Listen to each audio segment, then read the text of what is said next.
What's going on, ladies and gentlemen? My name is Gavin Tippett, here with Ticket with Tippett. You can find me on all social media platforms, Instagram, X, TikTok, and YouTube under Ticket with Tippett. This will be my first official video posted on YouTube and throughout TikTok. Hope you're ready.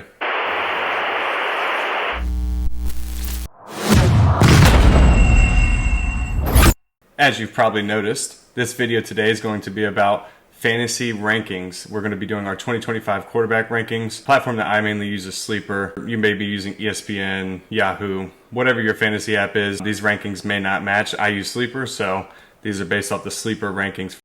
Let's start it off with quarterback one of the 2025 season, Lamar Jackson. Lamar has another weapon in DeAndre Hopkins and an offense that's pretty much the same playbook, same play style. He's going to do just fine, and I think he's going to rank number one in 2025.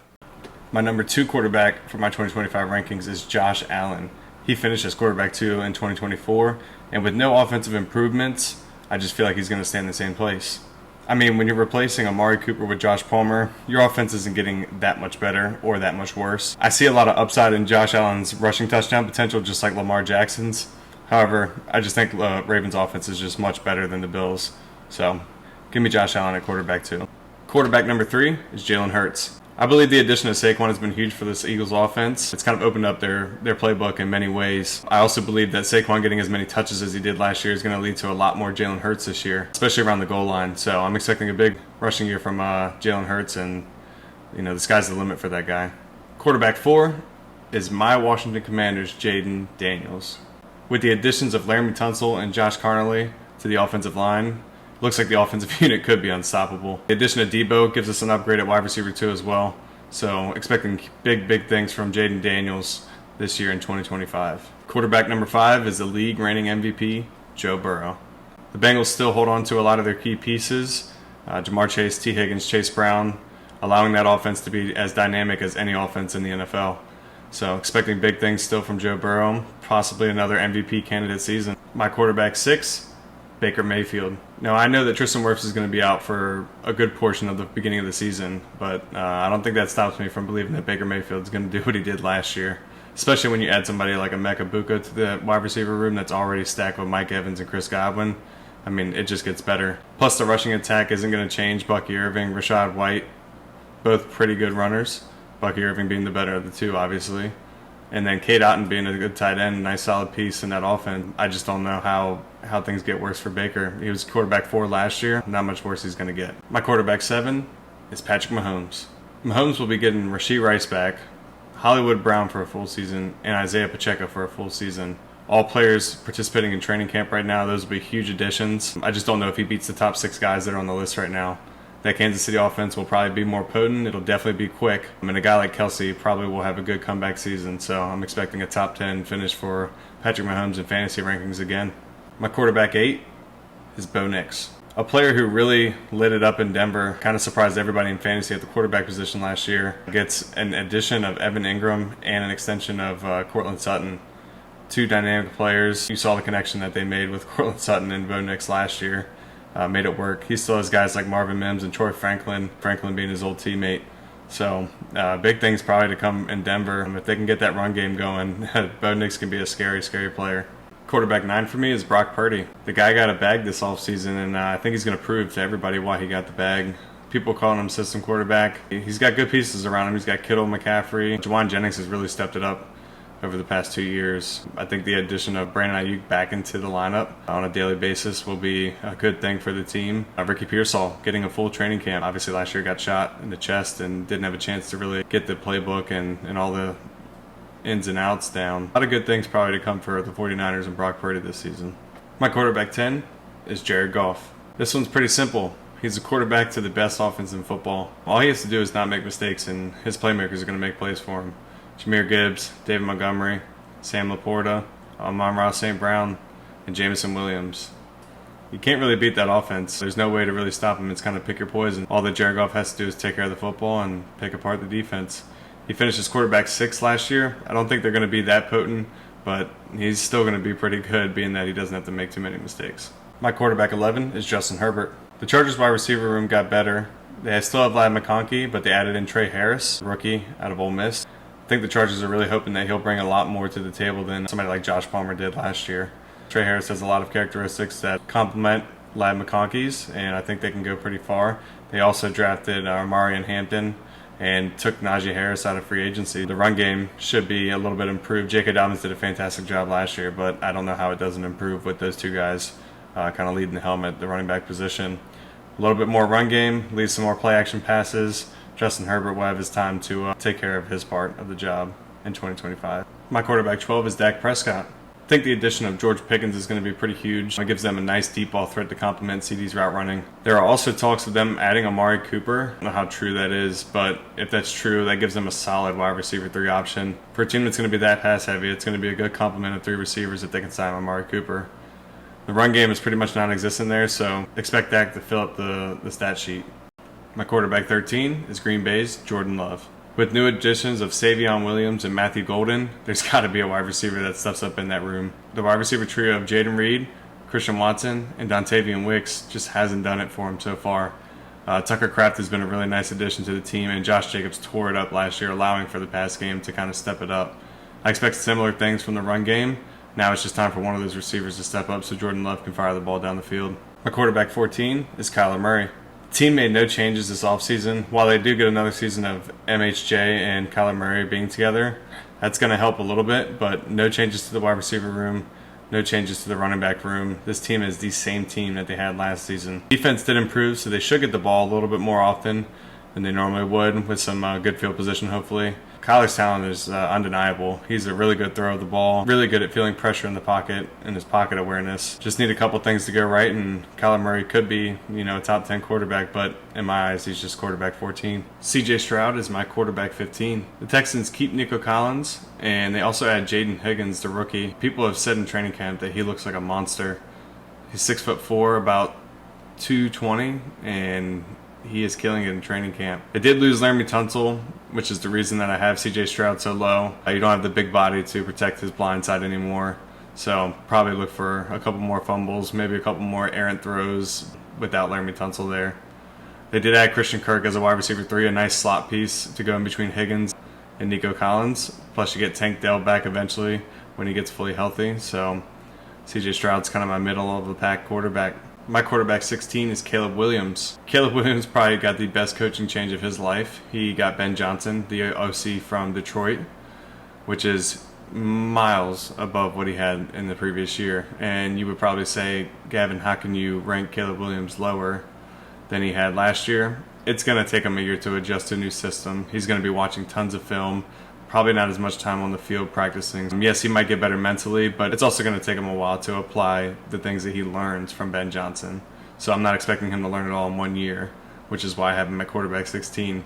Still has Rome Odunze to kind of grow with. Still has DJ Moore. DeAndre Swift still toting it in the backfield. So very similar offense, not as potent as the one in Detroit. So hence the reason that the Ben Johnson addition is going to help him in the future, but it's going to be hard to replicate it year one. My quarterback 17 is Drake May. Someone who, in the original draft, when it was between Jaden Daniels and Drake May for my Washington Commanders, I really did not want them to take Drake May. He kind of surprised me last year. The guy's got a lot of grit. He can toss the football around. He's got a huge arm. If you can just kind of get his fundamentals together, make him work in the pocket, he seems like he's going to be a pretty good quarterback for a long time. Additions of Stephon Diggs, Travion Henderson, and Kyle Williams are going to do wonders for this kid. Those are major steps up from Ramondre Stevenson and Antonio Gibson, who are fumble machines. It's just huge steps and leaps and bounds above what he had last year. So more weapons, better offensive line, better running backs. There's just no way he doesn't get better from last year. Matthew Stafford is my quarterback 18. I know this seems kind of crazy. Normally with old age, the quarterback ranking goes down. That elbow injury last year really did a lot of things wrong to Matthew Stafford. And also Puka Nacua being hurt at the beginning and middle of last year. That really hurt Matt Stafford in his stats. I think you get a full year of Puka healthy. You get Kyron Williams fully healthy. You add in Devontae Adams, a huge possession receiver, great in the red zone, so you don't have as much stress on Puka Nacua in the red zone and Kyron Williams in the red zone. You can kind of relieve some of that. They can get a little bit more pass heavy down in the red zone, and that's going to lead to bigger numbers for Matthew Stafford. So this one might come as a shock. A guy who kind of played back up to Russell Wilson last year, came in, did a really good job with Pittsburgh, especially in the run game. It really helped them control the ball, control the pace of play, control time and the clock. Similar to what he's going to do in New York. New York has a good defense again. They have a stud wide receiver on the outside, which is going to help him more than George Pickens did. Expect Fields to probably still run the ball the same amount, which is why I have him so high. Quarterback 19 is normally not where I would put Justin Fields, but just being that he has a good defense, they're going to get the ball in good positions. He has a chance to run the ball in probably a couple times. He's going to be high up there just from his rushing upside alone. So if there's any kind of pass game in his game left, he'll be okay. My quarterback 20, Trevor Lawrence. I think the addition of Liam Cohen is going to be a huge addition to this Jacksonville Jaguars team. He may not be the fiery guy who gets everybody motivated, but this guy knows football. He took Baker Mayfield and kind of revitalized his career in a way that nobody really has since Baker left Cleveland. I expect the same thing for Trevor Lawrence. He's kind of been stale, hasn't really been too good, hasn't really been terrible though. Has gotten them to a couple playoff appearances, but I think the addition of Liam Cohen, the veteran now, Trevor Lawrence, is going to have big strides. Brian Thomas Jr. is an animal. He is just so good that it makes everything easy for Trevor Lawrence. The addition of Travis Hunter, when you don't know he's going to be on the field, he's going to be on offense, is he on defense, that gives the Jacksonville Jaguars a huge utility piece to kind of throw in there and stick a wrench in whatever the defenses think they're going to do. Liam Cohen has also always had a good run game, so ETN, Bigsby, they should see a big improvement too in their run game. You got to love the additions that they made and what they're going to do. So big things hopefully coming for Jacksonville and Trevor Lawrence. My quarterback 21 is J.J. McCarthy. And I got to be honest, if it wasn't for Kevin O'Connell and Justin Jefferson, Jordan Addison, T.J. Hawkinson, and Aaron Jones being in that offense, he is definitely not this high. I wasn't huge on him coming out of college, but then again, I wasn't huge on Drake May. He has one of the best receivers in football. He has one of the best wide receiver twos in football. And he has one of the top 7 tight ends in the NFL. That paired with Kevin O'Connell's system, it seems like that dude is quarterback proof and it doesn't matter who's behind center for him. I think J.J. McCarthy's going to do okay, and I think he's in the perfect place for his career. Bryce Young is my quarterback 22. Dave Canales has seemed to do wonders for Bryce Young. It took him a little bit to get going last year, but it felt like that last half of the year, Bryce Young really started to figure things out at the NFL level. He's never had major targets. Keeps a nice target in Adam Thielen in the wide receiver room, but he adds a huge target in Tet McMillan. Tet McMillan out of Arizona is a beast. He probably was my favorite wide receiver coming out of the draft. Carolina grabbing him and snagging him up is a huge step towards Bryce Young's success in his career. I'm expecting big things out of Bryce Young for continued growth, and why I have him at quarterback 22. My quarterback 23 is Michael Penix. Another lefty Michael in Atlanta. This time it's Penix. The offense looks pretty similar. A lot of things won't change for Penix. It'll be easy adjustments, getting used to players a little bit more. Drake London is a big piece for him. Kyle Pitts should see some improvement. It seemed like they had a pretty good connection in the second half of last season for those couple games that Penix did start. And obviously, Bijan Robinson and Tyler Algier in the backfield are going to help him in the play-action game. That's why I have him at quarterback 23. My quarterback 24 is Tua Tagovailoa. Obviously, there's health risks, but when Tua's healthy, he is one of the better quarterbacks in the NFL fantasy-wise. He was quarterback 20 and missed about 5 to 6 games last year. There's no doubt that he can put up some fantasy numbers. I don't think he can get through a full season without getting hurt a little bit. I gave him a little bit of like 2 to 3 game where he doesn't get any points, and that leaves him at quarterback 24. Teams have pretty much seemed to have figured out the Miami Dolphins. Granted, he still has a lot of great playmakers, Devon Achane and Tyreek Hill. Loses Jonnu Smith. Jalen Waddle probably will step up.